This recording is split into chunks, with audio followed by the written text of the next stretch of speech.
एक गधा था। सीधा सरल होने के साथ साथ वो आज्ञाकारी भी था। इसी का फायदा उठाकर उसका मालिक उससे बहुत अधिक काम लेता था। कितने ही कपड़ों का बोझ गधे पर लाद देता था। छोटी छोटी बातों पर उसे मारता पीटता और भरपेट खाना भी नहीं देता था। गधा अपने मालिक का सम्मान करता था, इसीलिए ये सब सहन कर रहा था। बहुत अधिक कपड़ों का बोझ लाद दिया था। गधा बेचारा ठीक से चल भी नहीं पा रहा था। कई बार वो गिरने को होता था, पर किसी तरह से खुद को संभालता था। चलते चलते उसे चक्कर आने लगा था और वो कपड़ों सहित नीचे गिर पड़ा था। गुस्से में आकर मालिक ने उसे इतना अधिक पीटा कि उसके शरीर पर जगह जगह घाव बन गए थे। घर पहुंचकर वो रोता रहा। मालिक ने उसे खाना तक नहीं दिया था। दिन का समय उसने किसी तरह काटा था। अब रात होने को आई थी। एक तो खाली पेट, ऊपर से घावों से खून बहने के कारण उसे असहनीय पीड़ा हो रही थी। ऐसे में उसे नींद भी नहीं आ रही थी। इधर काफी दिनों के बाद परियां पृथ्वी लोक में भ्रमण के लिए निकली थीं। इनमें लाल परी, नील परी, सुनहरी परी और गुलाबी परी आकाश मार्ग से जा रही थीं। वे जब भी पृथ्वी पर आती थीं, तब किसी न किसी की मदद कर जाती थीं। इस बार उनकी नज़र उस रोते हुए गधे पर पड़ी थी। परियां गधे के पास गई थीं। उससे रोने का कारण पूछा।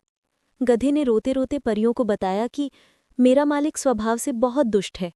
वो मुझे ठीक से खाने तक को नहीं देता है और मारता पीटता भी है। मेरी तबीयत खराब होने पर भी मुझसे बहुत काम लेता है। मालिक के परिवार वाले भी मुझे प्यार नहीं करते हैं। मुझे तो समझ में नहीं आता है कि मैं किससे शिकायत करूं। मैं ऐसा दुख भरा जीवन जीकर तंग आ गया हूं।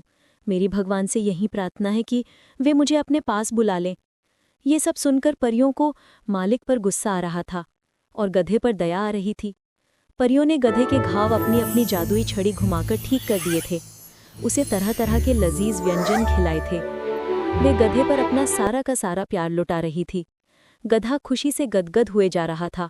उसे लग रहा था कि अब भगवान ने मेरी सुन ली है और मेरी मदद करने के लिए इन परियों को भेज दिया है। उसे अपने जीवन में इतना अधिक प्यार और ऐसा स्वादिष्ट भोजन कभी नहीं मिला था।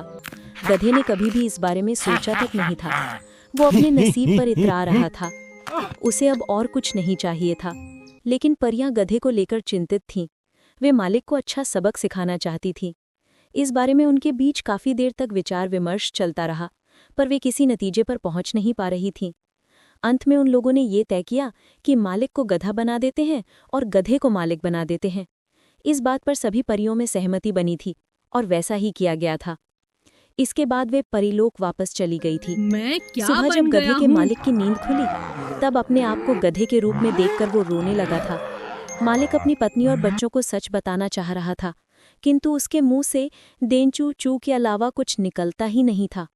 ये सब देखकर गधा, जो मालिक बन गया था, खुशी से लोटपोट हुए जा रहा था। क्या होता है? वो मालकिन के हाथों की बनी हलवा पूरी का चटकारों के साथ स्वाद ले रहा था। इधर अपने स्थान पर किसी और को मालिक के रूप में देखकर असली मालिक तिरमिला रहा था। मालिक बने उस गधे के तो वारे न्यारे हो गए थे। अब जिस तरह के काम उसका मालिक उससे करवाता था, वो उसी तरह के काम मालिक से करवा रहा था। कभी कभी उसे मार भी लगाता था। अब असली मालिक को इस बात का एहसास हो गया था कि जब वो अपने गधे पर अत्याचार करता था तो उस पर क्या बीतती होगी। ऐसे में मालिक के पास सिवाय पछतावे के कोई उपाय बचा नहीं था। इसे कहते हैं जैसी करनी वैसी भरनी। सीख: किसी को तकलीफ देना सरल होता है, किंतु यही तकलीफ जब हमें होती है तभी असलियत का पता चलता है। खोबल टीवी एनिमेशन को देखें, लाइक करें, सब्सक्राइब करें, शेयर करें।